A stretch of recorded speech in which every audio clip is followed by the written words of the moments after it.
my just a minute, please.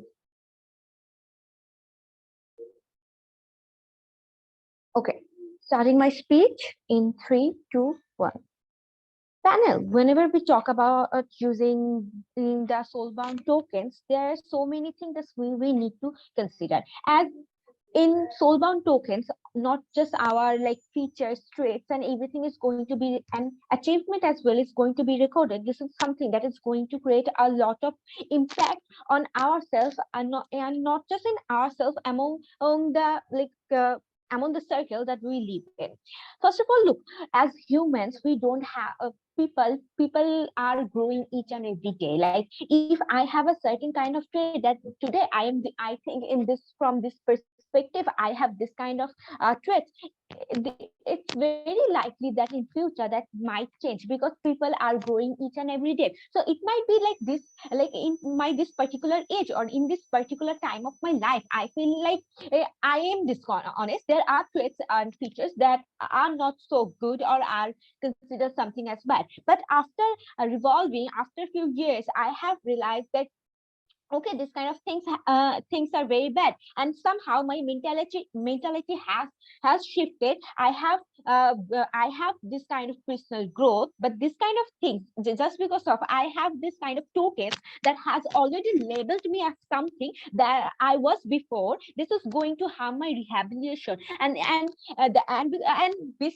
kind of tokens is obviously going to make my rehabilitation hard. Why? Look, first of all, people, as I've already mentioned below, that people, we are always relearning every day. And for some, it's very slow process, and for some people, it's very fast. Like there are people who tend to like learn things very slow. Like their growth, the amount of their growth that they have in their life, like why thinking wise, that's very slow. Like it takes for them. It takes years and years for them to like be a progressive mind from a misogynist, because that was something that his surrounding was like. But for some people, their growth that's or their learning process, that's very fast from the early age.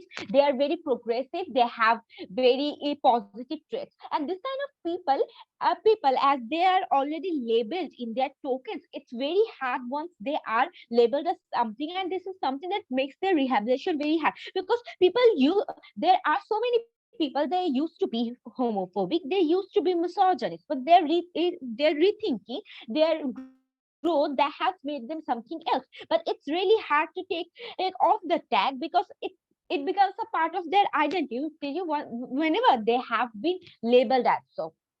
And look, this kind of harms once they are labeled as something, or once they have this kind of identity labeled to them as the soulbound token. This is not just going to harm their rehabilitation, this is also going to harm their mental health a lot. Look, because harms that a person mental health, because they can be constantly be shaming. If suppose a person, he is like misogynist or he is homophobic, because he has some dishonest traits, and he as in the soulbound token he is labeled as so, or everyone can see them. So what happens whenever people will see like this kind of people, they have this negative traits, they have this negative kind of features, or this can be like some people, they have very much high achievement, so it's they can show their tokens that they have so much high level of achievement, but other people they don't have. So what will happen, like this kind of people, they are going to shame those people who don't have it. And when people they are constantly being shamed just because of this kind of token, that is something that is going to hamper their mental health, that is going to hamper their progress of learning, and that is something that is going to hamper their growth as well. And even it goes away over time, there's still going to be those scars are still going to be there for their lifetime. And this is something that is very much harmful. And even potential, and for the people who have the potential for unlearning and growing, and that's so much that is so much higher in our world. Because look, in our world, when you are not labeled as something, so it's with that process of unlearning this thing and just growing and regrowing your all the features and gaining all the achievement, it's so much higher, because there won't be any barriers, there won't be those kind of shaming that is going to hamper and create the barriers for them. And whenever this kind of things are happening, they are not going to just happen in this way. They might also create the racial profiling, and this kind of the whole thing is going to hamper their whole process. And in society we have seen for decades, like there has always been the social classes, like in this particular people, they have so much like high financial condition, and there is this kind of circle, they don't have so much financial stability or like stability. So what happens in this kind of time, the economic chamber happens, like this certain people who have financial stability, they look down upon the people who don't have so, and they have their inner cycles, and they stay in those cycles. Like rich people only communicate, and they already interact with the rich people, and the poor people, they only interact with the poor people, because the opposite kind of people, they don't get the chance to interact, because there's this barrier between them of classes. So what happened when we give this soulbound token, the same thing is going to happen as well. But the most problematic thing is, it's not just going to be limited to the financial context. It's going to be so from so much things. It can be because of the features, it can be because of the test, it can be because of the achievement. And whenever this kind of things is happen, people will be what is going to happen is, people are only going to be limited to only have access to their kind of people. So if one person, he is misogynist, and that person, as he is labeled as a misogynist people, he will only get access to other people, like the people who aren't misogynist, they are not going to come to that person, and they are not just going to interact. So what is this is going to divide the people, and this kind of people who have this negative trait, they are will be only limited to negative people, and this kind of things is not will limit the opportunity to like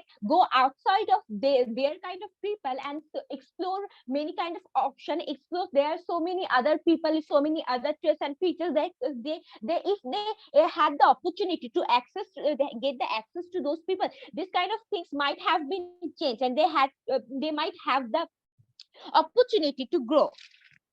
And as the PM already mentioned, look, they have already talked about like how human interactions will become more easy, because honest people will know like this people is person is honest, and how like interaction is going to be much easy. But look, the amount of judgment one person is going to get, like if someone is dishonest, no honest person, they will always have this kind of judgmental thinking about them, and there's not going to get even, and there won't be any interactions happening. And they have also mentioned like better relationship with yourself, like people won't underestimate themselves, or people won't overestimate themselves. But exactly what is going to happen is like people are going, this is something that is going to break their self-confidence. This is going to create so much self-doubt and their mental health issues, because suppose one person, he is not good at like public speaking, but he's not sure exactly how much it's something very positive, negative, or whatever. But once he is labeled as something that he doesn't have this quality, this is going to hamper that person's self-confidence, and he'll start believing like, okay, I'm not labeled as this one, this is not showing in my token, I don't have this quality, and this is something I won't be able to do. So this kind of negative thinking is always so going to happen. So in our world, it's always better, and we should not support the use of widespread like soulbound tokens. Thank you.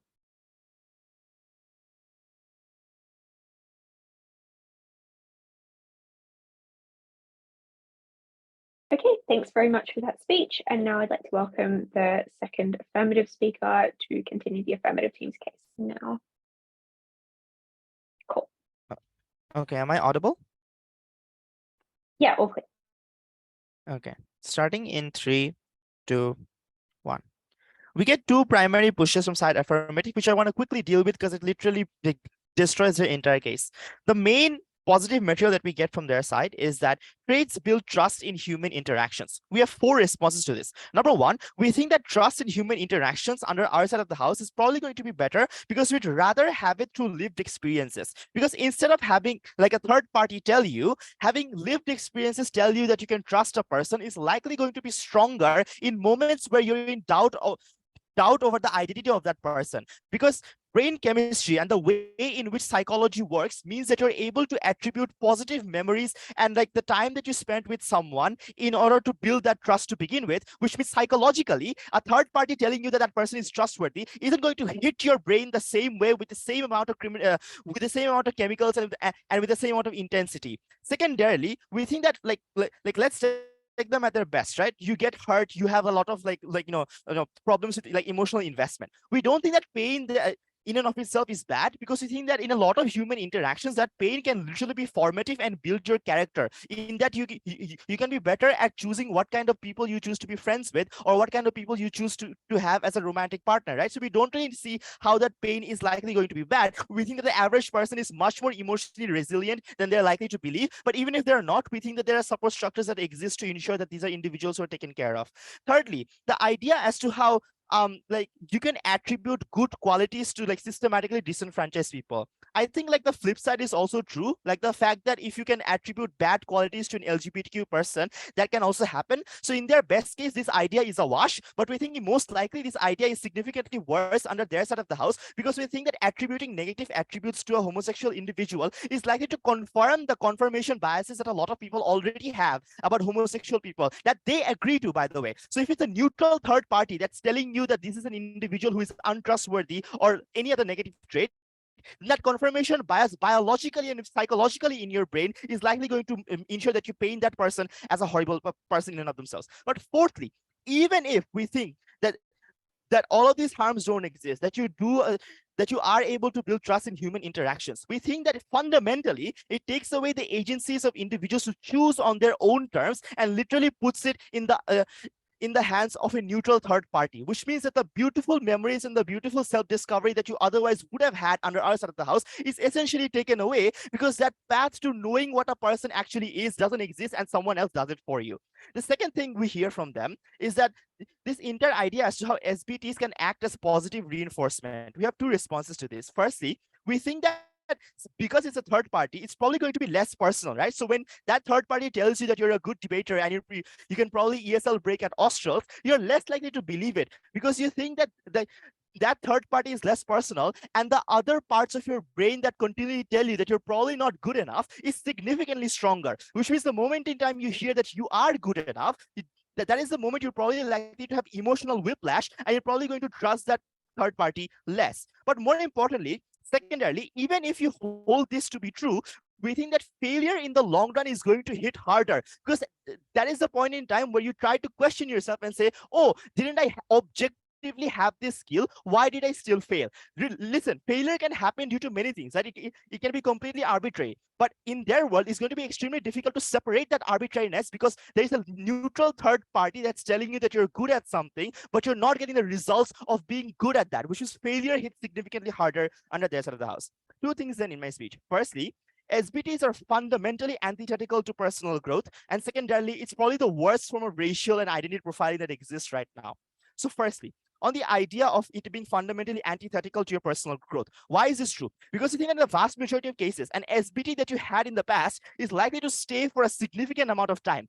We are not saying that it's probably going to be permanent, but we're saying that for the entirety of the duration that you have that trait, for example, you're very homophobic to fairly homophobic to not homophobic, we think that the vast amounts of journey that you have to not being homophobic, for the vast majority of that journey, you'll probably have that trait of being a homophobic person. Why is it significantly problematic? Because people are not static, they are dynamic. We constantly unlearn and relearn, which means under our worlds, we are better able to cater to the journey of these individuals towards not being homophobic or towards not having these particular problematic traits and viewpoints, because we do not assign that tag to them, which means that they can interact with more people who are not homophobic, who can probably educate that person, who probably have the patience to help them, which means they aren't like locked into echo chambers, which is far more likely under their side of the house, where because of that tag, by their own admission, these are individuals who stay away from you because they feel like, you are at risk to them, which means there's a less dissemination of liberal values under their side of the house, but more importantly, you yourself believe the tag as gospel. So psychologically, you yourself don't take that first step towards improving. But more importantly, things like social media keeps putting you in that same echo chamber, because when social media sees your SBT that you're probably homophobic, that algorithm is probably going to put you into more echo chambers in and of themselves, which further entrenches that idea. But lastly and most importantly, this literally galvanizes harmful groups who pride on their identity. Trump supporters, anti-gay people, incels, state lovers, KKKs, and neo-Nazis, all of these groups of people who take pride in their identity, when they now have an SBT attached to them, it makes it that much more easier for you to galvanize all these harmful groups and make it easier for you to recruit all these people and spread more harmful messages in social media in and of themselves. But secondarily, like, think about politicians in and of themselves, right? And this directly engages with their argument of political decision making, which wasn't analyzed well at all. But we're going to be charitable and respond anyway. So the idea of politicians, think about the political climate right now.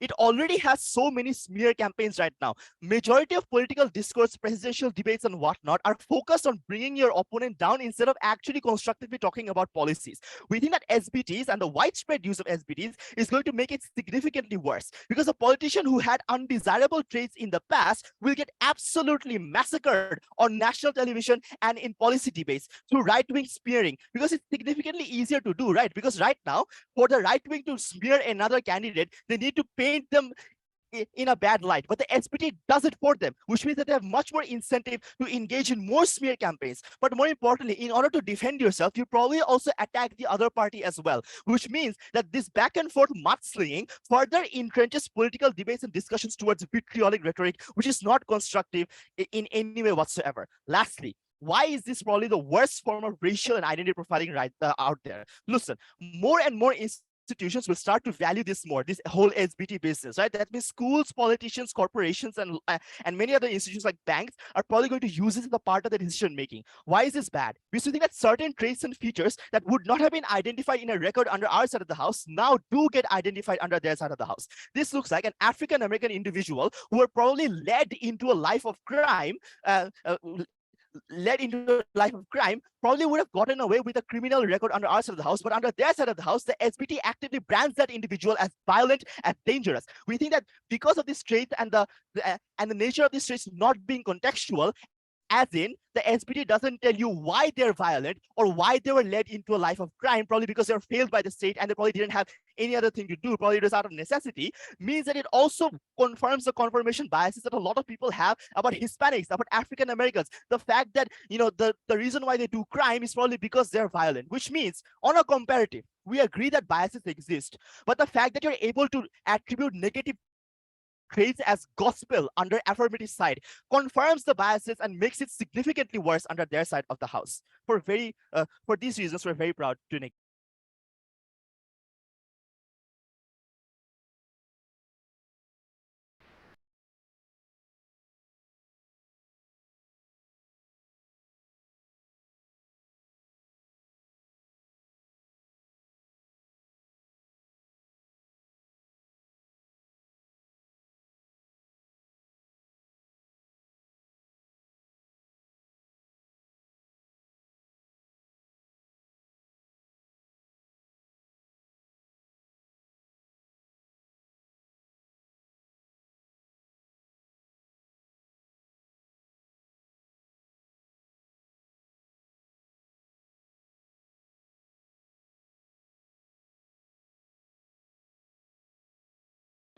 Hi, am I visible and audible? Yeah, you are. All right, just give me a few more seconds to start the timer and I'm good to go. All good.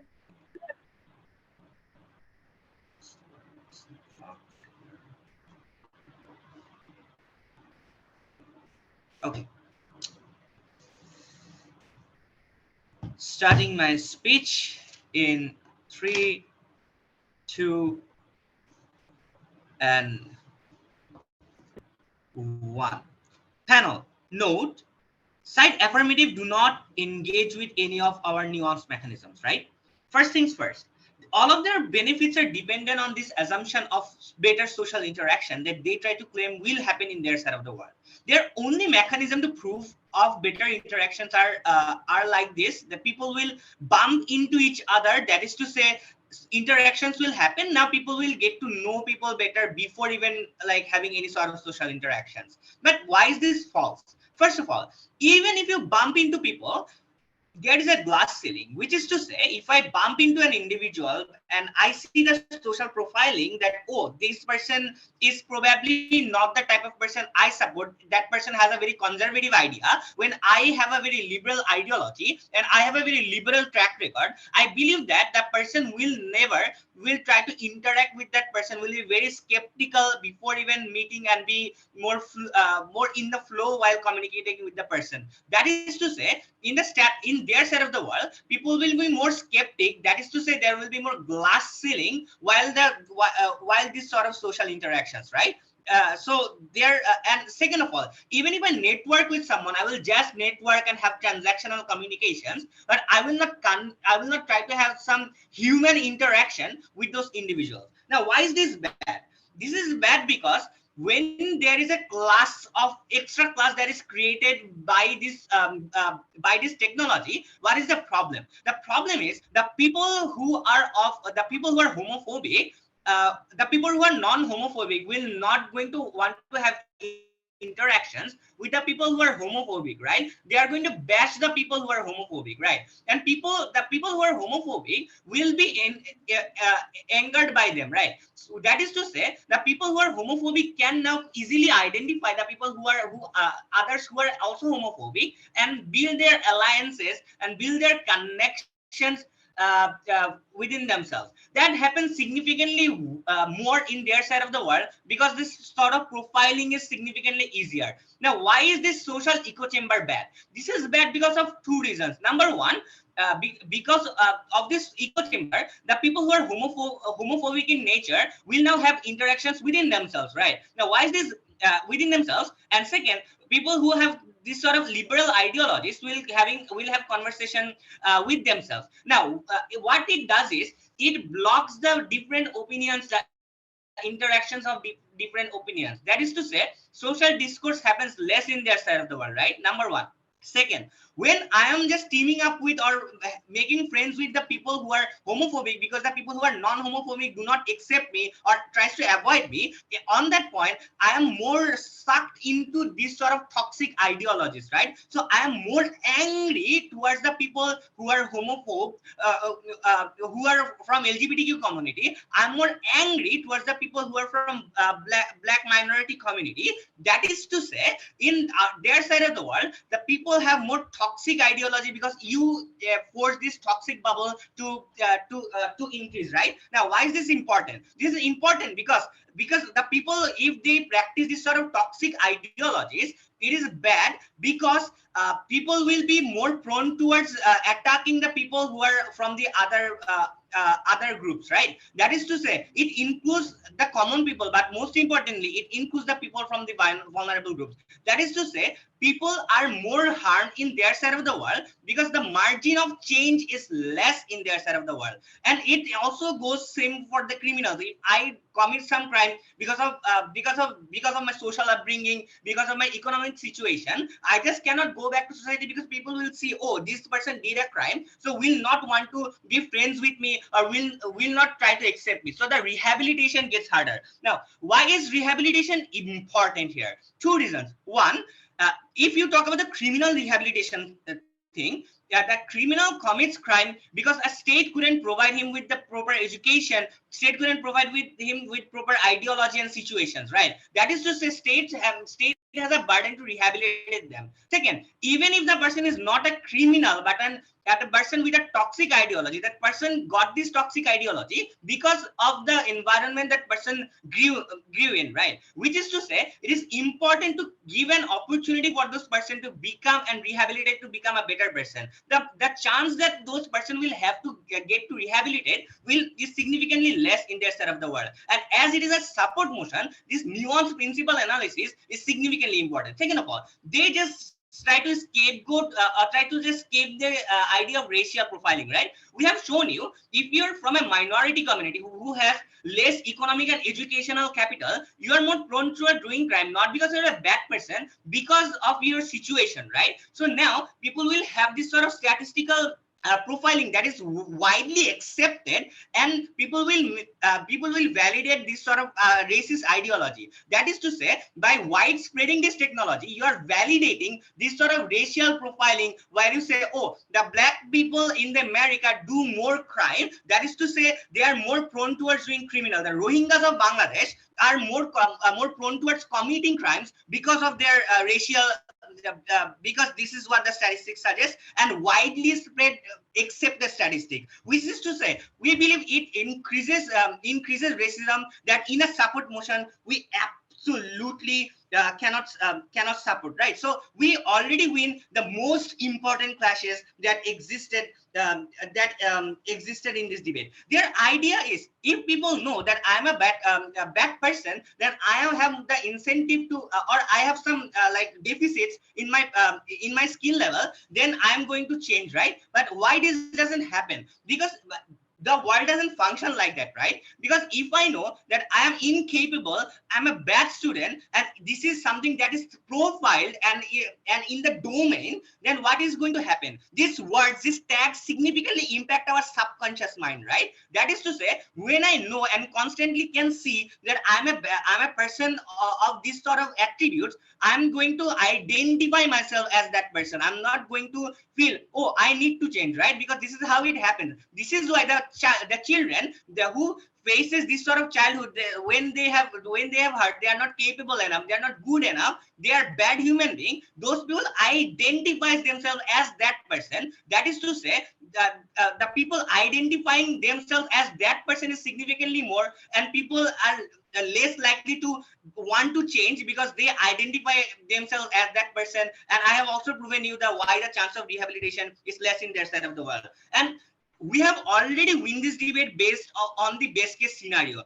Now, like they say their technology will be omnipotent, but they never shown you any mechanism why it will be omnipotent. Because first of all, AI do not understand context. There is social feedback loop. You will be dependent on social feedback. It cannot go into your brain, right? So social feedback can be arbitrary and can be based on various contexts which you are unlikely to be able to analyze because you are supposed to be an AI, right? Or even if AI is the better judge than a human being, in the very best case of scenario, which they haven't proven, by the way, they just claimed as a policy, never proven. Even in that case, I have shown you the significant harm and moral and consequentialistic harm that happens in their side of the world. We proudly win this debate by a landslide. Thank you.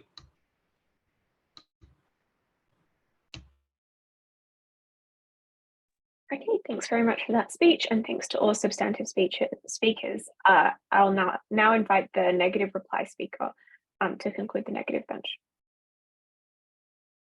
Hello, am I audible? Yep, okay. Okay, starting in 3, 2, 1. I'd like to make 2 observations right at the beginning. Number 1, their new characterization that came exclusively from government whip as to how like this SBT and SOL system is going to work on a spectrum isn't probably something you should credit, because it didn't come in like their previous speakers, but we're still going to show you how our previous responses preempted that. But secondly, the biggest reason why they lose this debate is because all of their arguments and all of their benefits are predicated on the premise that the information that you get from that SBT, whatever that information is something that your brain is going to perceive and receive in a good way. To that end, we've given you numerous examples and numerous mechanisms as to how your brain is probably not going to receive that information in the ways in which affirmative would like to believe. That means like all of their pushes fall flat on its face. So firstly, on their push as to how trades can build trust in human interactions. Again, we've told you over and over again that level of trust in human interactions is better when you have it through lived experiences, because the release of happy chemicals or the release of chemicals that inspire trust is going to be greater in scenarios where you've experienced that memory yourself, rather than if it was a third party like actively telling you, right? This is biological in nature. We've received no responses from that, so this probably stands. But secondly, we tell you that even if, let's say, you're able to build trust or you're able to prevent yourself from emotionally investing in someone who's probably bad for you, we told you, like, we conceded to their best case, and we said that pain in and of itself isn't a bad thing. They needed to show us why it was bad, but we've been able to show you that it can oftentimes be formative. It can build your character. It can often like teach you important life lessons and tell you what kind of friend you like, who are the true friends in your in your moment of crisis, or what kind of romantic partner you're likely to enjoy, right? But secondly, their idea as to how SBTs can act as a positive reinforcement. Again, we've given you structural mechanisms as to how your ability to feel like you are a certain thing, or your ability to feel positive self-reinforcement is significantly better under our side of the house, even if it is less frequent, because you're able to feel it yourself through your own achievements and through your own actions, right? So for example, the illustration we provide was, it is better to feel like you're a good debater after getting an 80 in a round than it is to hear that you're a good debater from a third-party actor, right? But lastly, again, we took them at their absolute best, even if it does act as a positive reinforcement, and you think of it as gospel, which means that if that is true, then failure, which will inevitably come, and they weren't able to prove why failure will not happen in the vast majority of cases, that failure is probably going to hit significantly harder if you buy into the characterization that this is an objective, omnipotent entity telling you that you're good at something. But what are the pushes that we made that they haven't responded to at all? We told you as to how SBTs are fundamentally antithetical to personal growth. Note that our argument wasn't that SBTs are going to be permanent. If anything, we preempted their argument on SBTs operating on spectrums when we provided illustration on second negative as to how throughout your entire journey, that SBT is probably going to reflect you being very homophobic to fairly homophobic to not homophobic, right? We told you that in that scenario, that knowledge and the tag that certain individuals has makes it harder for certain people to access outside support and take that internal step to begin with in order to unlearn their biases and be a better person, right? But it also makes it easier for you to be lumped into those echo chambers and groups to further entrench these horrible ideas and values in your head. And this problem is further exacerbated in the case of politicians, where it further entrenches political debate and discussion towards vitriolic rhetoric, again, contents with their argumentation on political decision making, no response from Govway whatsoever. But they completely dropped the ball on our argument of racial and identity profiling. The reason why this argument still stands is because they never attacked our mechanism as to how, yes, even if biases exist under both sides, the fact that you can have non-contextual traits attached to a certain ethnicity or to a certain marginalized group means that it essentially confirms the confirmation bias that certain people have about these groups of people. And so all the harms of them going through depression or not being able to access support or not getting jobs or not getting support is significantly worse under their side of the house. For all these reasons, I've never been prouder to negate. Great. Thanks very much for that speech. And I'll stop recording.